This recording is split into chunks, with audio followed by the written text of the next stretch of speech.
Vamos dar continuidade, pessoal? Já vimos, então, introdução da cultura, relação com temperatura, relação da radiação solar, inclusive aquela parte interessante de como o brilho solar muda em regiões do país.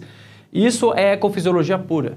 É como a cultura que tem altas necessidades, responde muito bem ao aumento de radiação, acaba se comportando em diferentes regiões, basicamente devido ao brilho solar, por exemplo.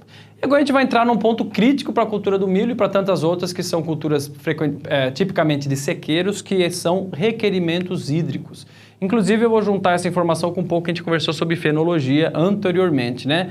Acho que todos sabem a importância da água. Eu já citei a importância para controle de temperatura, certo? É através da transpiração, ou seja, a evaporação, passagem da água do estado líquido para o gasoso, que é a energia dissipada, devido ao grande calor específico, as pontes de hidrogênio entre as moléculas de água, né? E a água, logicamente, permite a expansão de tecidos, né? O crescimento, a turgescência da planta. Uma planta seca, ela perde a turgescência, ela não consegue crescer. É, logicamente, também o reagente para reações químicas, a hidrólise. Na fotossíntese, ela também é necessária. Então, eu não entrei muito a fundo, porque como eu citei lá no início do curso, né, eu estou mais em ecofisiologia, eu estou mais interessado em ligar a fisiologia com o ambiente. Mas a gente poderia ter focado mais em fotossíntese para a gente lembrar que dentro do cloroplasto nós temos o estroma, que é aquela parte onde estão as enzimas, é mais líquida, e o lúmen, que é a parte mais ácida que fica separado pelas membranas do tilacoide. O que acontece? Dentro do lúmen, a água existente ali é oxidada pela clorofila. A clorofila, conforme ela absorve, né, os fótons no vermelho ou no azul, ela acaba se excitando, essa é a palavra correta, e se ela estiver no fotossistema, né, se for a clorofila do fotossistema 2 ou 1, ela vai doar um elétron, ela vai se oxidar e doar um elétron para o próximo aceptor, ela vai ficar oxidada, e a clorofila oxidada é um agente oxidante poderosíssimo. E ele oxida água. Poucas coisas oxidam água no mundo e a clorofila é uma delas. Como? Vai quebrar a água, vai então utilizar de volta um elétron da água e com isso vai formar então prótons H+ dentro do lúmen, por isso que você gera muito H+, você tem então acidificação do lúmen e o oxigênio é o que é formado. Então o oxigênio, pessoal, que as plantas liberam, vem da água.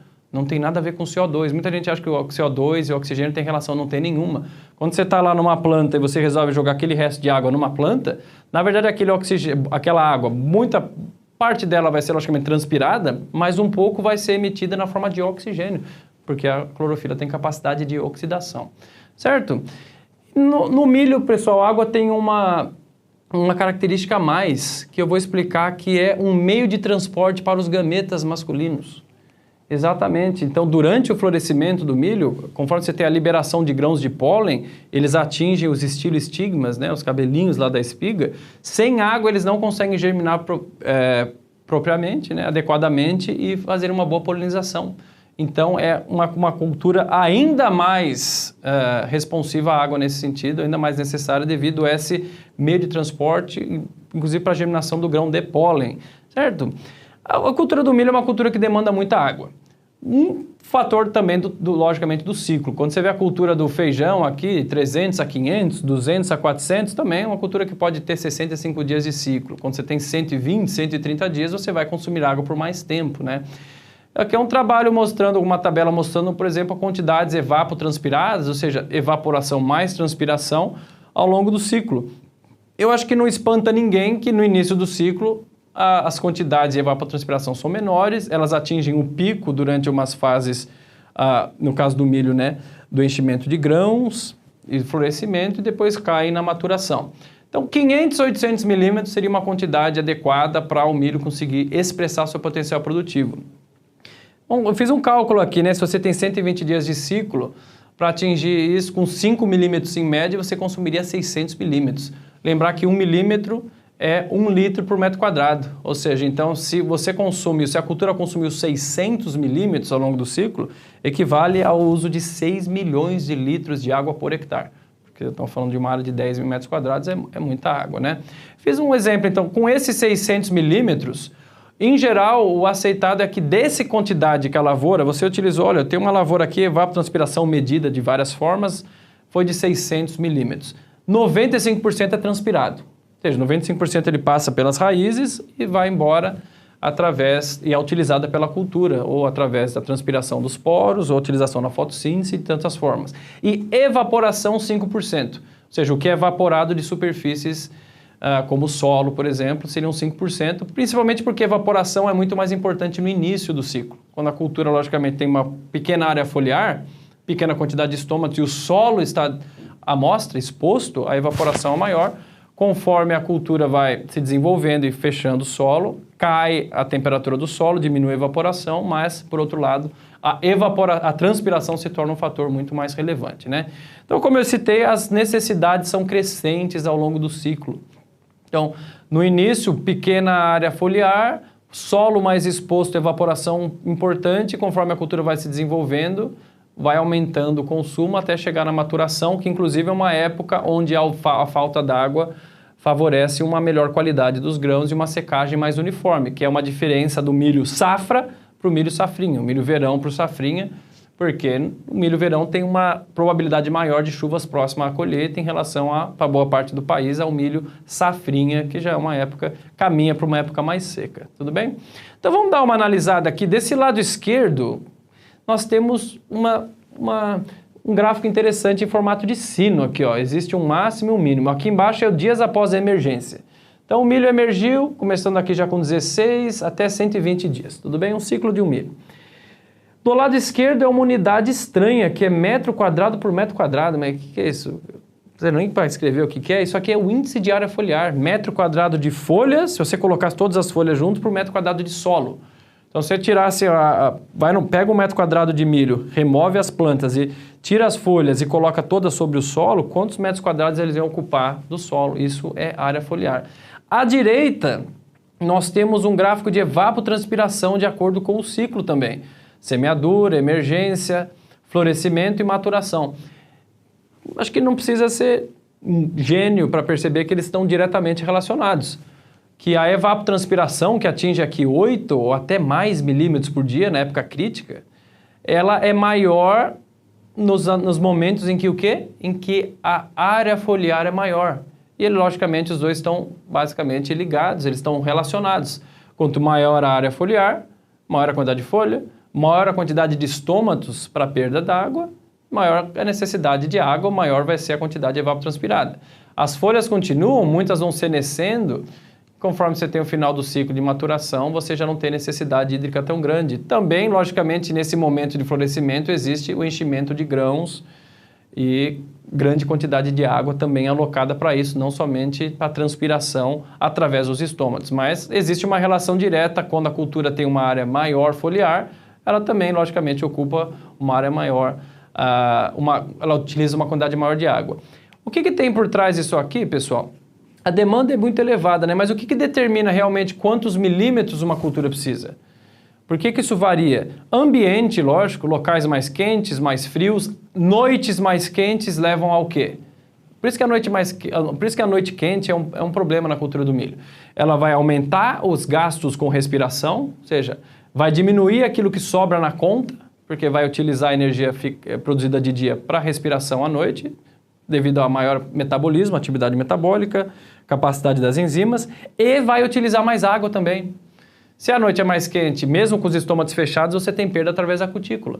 Então, se à noite o uso de água é maior, para o dia seguinte você vai ter uma quantidade menor de água para a fotossíntese também, né? E outro fator importante é a época que você está fazendo e a população de plantas.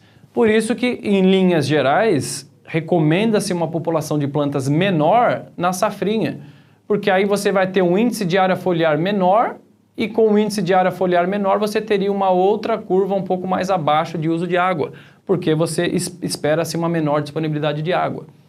Porém, se for uma safrinha mais chuvosa e você já utilizou uma população menor de início, você já se limitou lá. Então, é aquela decisão que tem que ser feita baseada no zoneamento agrícola que nós vamos comentar no próximo e último bloco. Tudo bem? E como que a gente assegura uma disponibilidade, né? Como que profissionais das ciências agrárias atuam? Colocando a cultura no campo no melhor momento. Esse é o principal. Vai colocar um milho safrinha depois que a janela de plantio fechou, você vai expor a cultura, com certeza, déficit hídrico. Não adianta ter chuva nos primeiros 30 dias e acabar. e precisa de chuva aqui, no momento mais crítico, senão acontece uma coisa que eu já vou comentar. E outra é, se possível, lógico, com irrigação, seria o caso, né? E também diminuindo a população, caso você esteja numa época, num local, por exemplo, onde as chuvas cortam mais cedo, com uma diminuição da população, você diminui o que? Evapotranspiração, certo? Basicamente isso, né? Lembrar o que acontece se não tem água, né? O florescimento é uma época muito crítica. Entre o pendoamento e o pleno florescimento, ou seja, entre a emissão do pendão e a emissão da espiga, é uma época crítica, como a gente citou lá na aula de fenologia. Conforme você vê o pendão emitido, 15 dias para trás, para frente, é um mês inteiro, basicamente, de grande necessidade hídrica e onde as perdas são muito grandes, certo? E eu vou comentar exatamente isso. Então, você vê que as perdas são muito grandes se falta água no R1, mas um pouco menores se for depois disso. Por quê? Se você já não tiver nem grãos para encher, porque o florescimento teve problemas, aí pode voltar água depois, mas se nesses 30 dias a disponibilidade for muito baixa, você não vai ter nem grãos para encher depois, certo? Essa é uma das coisas principais, você vai ter essas espigas aqui todas desuniformes, certo? E lembrando que aqueles primeiros cabelinhos da espiga, né, o estilo estigma, os primeiros eles são responsáveis por abastecer diferentes locais da espiga, a base da espiga, você consegue inclusive saber quando que foi o momento da falta d'água, se for a ponta da espiga que estivesse com falta de grãos ou aqui em cima. Então, com certeza, um problema no florescimento, você vai ter uma queda produtiva, isso aqui vai afetar os componentes de produtividade. Então, você não coloca uma lavoura de milho sem pensar como que é a situação lá no florescimento, sem pensar 50, 60, 70 dias lá para frente, como que vai ser o florescimento, como vai ser o ambiente para garantir que você atenda essa demanda, ou talvez vá contra a cultura, então. Porque não adianta nada você ter folhas e não ter somente a produção da espiga, né? Então, vamos bater mais uma vez nisso. Por que a perda é tão elevada? Por que você perde muito mais produtividade quando falta água nessa fase crítica do que quando falta depois ou falta antes? Por que essa época é mais crítica? Esses 30 dias ali, 15 antes e 15 depois entre o VT e o R1, né? Basicamente pelo seguinte, pessoal, como eu citei, a água na cultura do milho, ela é um meio para a germinação do grão de pólen. O milho é uma espécie alógama, ou seja, predominantemente tem polinização cruzada. Ele vai favorecer a polinização de uma planta em relação às outras. Através do quê? De protandria, que é um mecanismo onde o pendão ele é emitido antes do que a inflorescência feminina, a espiga. Então, o pendão já começa a produzir grãos de pólen antes do que a espiga vai estar apta para florescimento. Isso para favorecer na natureza que ocorra uma polinização cruzada. Inclusive, em locais de produção de híbridos, você tem várias técnicas, logicamente, para tentar acertar o timing disso, talvez semeando um pouco mais, atrasando a semeadura do genótipo que vai ser masculino, né? A linhagem masculina, para que você tenha maximize e ajuste o timing entre eles, né? O que acontece no caso do milho? Então, logicamente, um fator eu já expliquei. Se você tem problema de falta d'água no florescimento, plantas vão ter uma queda produtiva, uma queda fotossintética, né, na atividade fotossintética, estômatos fechados, plantas sob estresse hídrico, elas vão levar a um abortamento maior do florescimento, isso é óbvio. No caso do milho, conforme os grãos de pólen são liberados, eles têm que atingir, né, através do que a gente chama de anemocoria, ou seja, uma disseminação do pólen por vento, ele tem que atingir o cabelo aqui o estilo estigma, que é a parte da inflorescência feminina. Então o grão de pólen tem que viajar pelo ar e chegar até lá, que é diferente de culturas como a soja, que são autógamas, certo? Então você vai ter isso para a formação dos embriões. Acontece que conforme o grão de pólen atinge esse cabelinho aqui, existe a necessidade de um pouco de umidade para que ele germine realmente e consiga produzir o tubo polínico e fecunde e forme o embrião, para que aconteça a embriogênese. Então, não sei se vocês acompanharam a linhagem do raciocínio, mas ao mesmo tempo é necessário vento, algum vento para disseminar os grãos de pólen, mas também umidade. E uma coisa é um pouco contrária à outra, né? Muito vento, ou vento, né? Mas também umidade, chuva, para que você tenha a germinação dos grãos do pólen. Se acontece a falta d'água muito severa durante essa época, você não vai ter, então, uma polinização muito boa da espiga, uma fecundação e a polinização, e vai levar a problemas na embriogênese e a espiga toda irregular, como eu mostrei, né? Inclusive, esses primeiros cabelinhos aqui que surgem, essa cor aqui é depois da polinização, né? vão polinizar, como eu citei, a base da espiga. Então, isso aqui é um conhecimento prático dessa parte. Você, pegando algumas espigas e vendo onde estão as falhas, você consegue estimar em que momento que faltou água, ou talvez faltou água para a germinação do grão de pólen, ou não, porque esses primeiros vão polinizar lá a base da espiga e os últimos que vão surgir vão polinizar o topo, né, o ápice da espiga. E aí, através disso, quem abriu já sabe que eles vão ligados basicamente a cada um e o grão e o embrião é formado. Tudo bem? Então, isso é porque esse é um dos motivos pelos quais a necessidade hídrica é tão elevada durante o florescimento. Além do fator água para evapotranspiração, a água também é um veículo de germinação do grão de pólen, que é um fator diferente de espécies autógonas como a soja, que a flor já se poliniza ao abrir, né? Favorece, então, a própria polinização. Último fator para citar aqui é encharcamento, né? Então, o florescimento é uma época crítica. Temperaturas muito elevadas são um problema, vão diminuir a fotossíntese líquida, a planta vai ter menos para alocar, menos fotoassimilados para alocar para a estrutura reprodutiva. Estresse hídrico, lógico, é um problema. Todo tipo de estresses devido à produção de espécies tóxicas de oxigênio, que acontece quando a planta está sob estresse, mas também encharcamento. Logicamente, o milho não é uma espécie aquática, né? Ele não consegue formar herênquima de forma complexa e rápida o suficiente para abastecer a raiz com oxigênio, como faz o arroz, por exemplo. O encharcamento, então, é um problema nessa época e dependendo se for um milho verão, por exemplo, muitas chuvas, região de baixada, ele pode acumular muita água e levar esse estresse, mas também numa outra fase, né? Que é na germinação.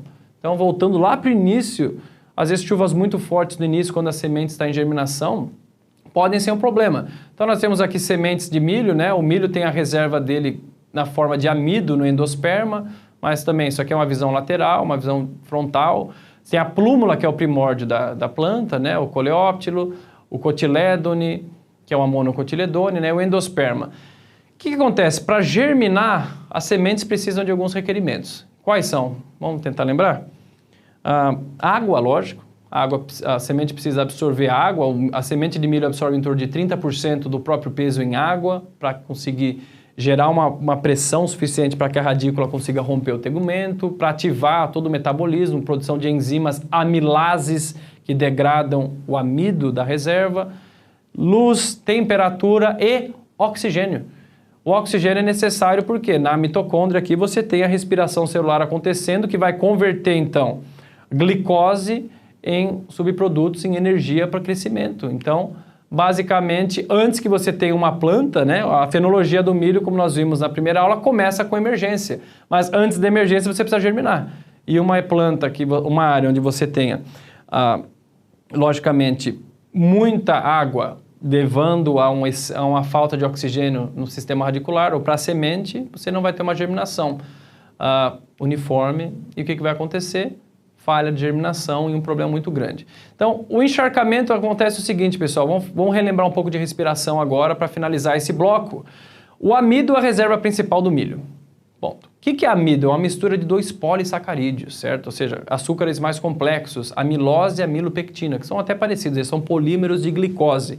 A glicose é um monossacarídeo, é bem simples, e quando você tem vários tipos diferentes de açúcares, você tem um polissacarídeo, tudo bem? Com vários mono. Tanto a amilose como a amilopectina, elas vão ser, então, modificadas. Isso aqui é o que acontece, ó. Olha, peraí, professor, você inverteu aqui basicamente a fotossíntese? Exatamente, a respiração é basicamente uma inversão, né?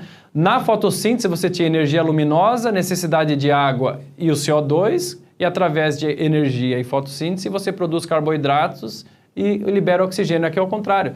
A gente tem a necessidade de oxigênio para o quê? Degradar o carboidrato, converter o carboidrato em energia, liberando CO2, que todos fazem, e água, inclusive, no sistema, né? Então, a respiração é basicamente conversão da glicose. E de onde vem a glicose? Como eu falei, o amido é polissacarídeo, são o quê? Polímeros da glicose. Então, o amido ele é convertido através de amilase em glicose, né? De várias reações. E aí nós temos a respiração. E aí, só para relembrar, 3 etapas principais, né? A glicólise, que acontece no citoplasma, não é na mitocôndria, é no citoplasma, que vai transformar a glicose num composto que a gente chama de ácido pirúvico. E aí, dentro da mitocôndria, né? Vamos lembrar que a célula tem várias organelas, A mitocôndria é um centro de produção de energia muito grande e na mitocôndria você tem o ciclo de Krebs, né, onde o ácido pirúvico é transformado em ácido cítrico e a cadeia respiratória que gera, lógico, muito ATP e onde o oxigênio ele é um aceptor de elétrons, né? E o oxigênio é, logicamente, importantíssimo nessas fases. Então, isso aqui é fisiologia pura, né? Como eu disse logo no início, meu enfoque aqui é ecofisiologia, é conversar sobre isso e é como a falta d'água em algumas situações leva a problema lá no florescimento, se for o caso, mas também logo na germinação, porque você tem necessidade de oxigênio para conseguir converter isso aqui em energia e sem energia o embrião não se desenvolve. Tudo bem? É a mitocôndria que é o centro, então, de energia, né? Vou citar um pouquinho do fator produtividade. Agora que eu já conversei sobre radiação solar, temperatura e também sobre água, alguns pontos muito importantes. Quando eu falo aquela produtividade potencial, tá aqui, ó, ela é definida pelo quê? Pelo genótipo, pela temperatura, pela radiação par, né, fotossinteticamente ativo, CO2, água, tudo bem? Desculpa, a água seria um fator limitante. Isso aqui são os fatores que definem. Então, quando você tem um ambiente, olha, eu gostaria de saber, hipoteticamente, qual que é o potencial produtivo do milho nessa região. Esses são os fatores para aquele genótipo que você vai considerar. Essa é a produtividade potencial. Aquela que você consegue atingir vai depender de água e nutrientes. Vai ter água o ciclo todo? Em momento que vai ter a falta d'água? E como que é a distribuição de nutrientes? Os solos têm uma capacidade diferente de retenção de água e fertilidades, níveis diferentes, né? Então, essa produtividade potencial é genótipo e ambiente. Você não consegue facilmente alterar isso, você não vai conseguir facilmente alterar a radiação solar numa situação. E aí, a máxima econômica é aquilo que a gente vai manejando. A gente vai evitar que esses fatores redutores afetem, inclusive o manejo, dinheiro disponível, nível tecnológico, plantas daninhas, pragas e doenças. Então, como eu disse, quando a gente maneja plantas daninhas, esses estresses bióticos para organismos vivos, nós estamos protegendo a produtividade, evitando que esses fatores causem perdas, né? Logicamente, alguns, como plantas daninhas, interferem diretamente também sobre a quantidade de água e nutrientes que a cultura vai ter. Então, é uma relação mais complexa aqui, né? Vamos ver, então, data de semeadura em relação à produtividade potencial? Como eu citei, né, isso aqui são estudos mostrando diferentes épocas ao longo do ano, de 1º de janeiro ao final do ano, em que momento que você faz a semeadura, 2 genótipos, você tem um potencial. Então, vê que semeando, por exemplo, em março, abril, é quando você vai obter as menores produtividades para várias regiões aqui. Por quê? Porque você não vai encontrar um ambiente adequado, principalmente devido à falta d'água. As maiores produtividades sendo, então, em torno de outubro, novembro, e decaindo a partir de janeiro, porque você já encontra um ambiente um pouco diferente. Mas isso aqui são, logicamente, localidades e para cada região isso tem que ser estudado de forma diferente, tudo bem? Vamos pensar no fator população. Como eu disse, né, a população tem um impacto direto sobre a ecofisiologia. De que forma? Aumentando o índice de área foliar, aumentando o sombreamento, a transmitância de luz. Então, uma planta por hectare vai produzir muito aquela planta, mas o hectare vai produzir pouco. 2 ainda tem espaço. Isso aqui é um exercício teórico para a gente entender mais ou menos como funciona, né? Aí você tem 10 mil plantas, poxa, elas ainda têm muito espaço. Sabe, por planta talvez elas produzam mais, mas por hectare, por área, menos, até que você vai chegando numa quantidade de plantas que a resposta por hectare seja maior, né? E aí, logicamente, você vai impactar esse índice de área foliar, é uma coisa complexa, né? Você tem desde a passagem das folhas superiores, quanto que você reflete, isso aqui no caso de radiação máxima, no caso de dias nublados, é uma coisa bem complexa, não vou entrar em profundidade, mas quanto maior a quantidade de plantas, maior a competição entre elas, maior é o sombreamento que existe no bacheiro, até o momento que não compensa mais ter tantas plantas assim, devido ao acamamento, ou a um índice de área foliar tão grande que você vai acabar levando a perdas por falta d'água e outros fatores, né? Para finalizar essa parte, então, aqui de água, né? Uma relação de produtividade, ó, bem interessante, com um range ali de populações para vários locais que equivaleram, então, a 11 mil hectares, que é uma área bem grande, né? Para experimentação. Em relação à produtividade, mostrando aqui que para esses genótipos estudados, uma população acima de 75 mil plantas por hectare é onde você obteve as maiores produtividades. Lembrando que o ambiente tem que ser adequado em relação à nutrição, em relação ao genótipo, e também, logicamente, a disponibilidade de água para garantir que isso seja, então, atingido, mas você vê que existe uma relação entre aumentar a população de plantas e produzir mais, enquanto o ambiente permitir. Então, próximo nosso bloco será o último sobre fotoperíodo e o zoneamento agrícola de risco climático.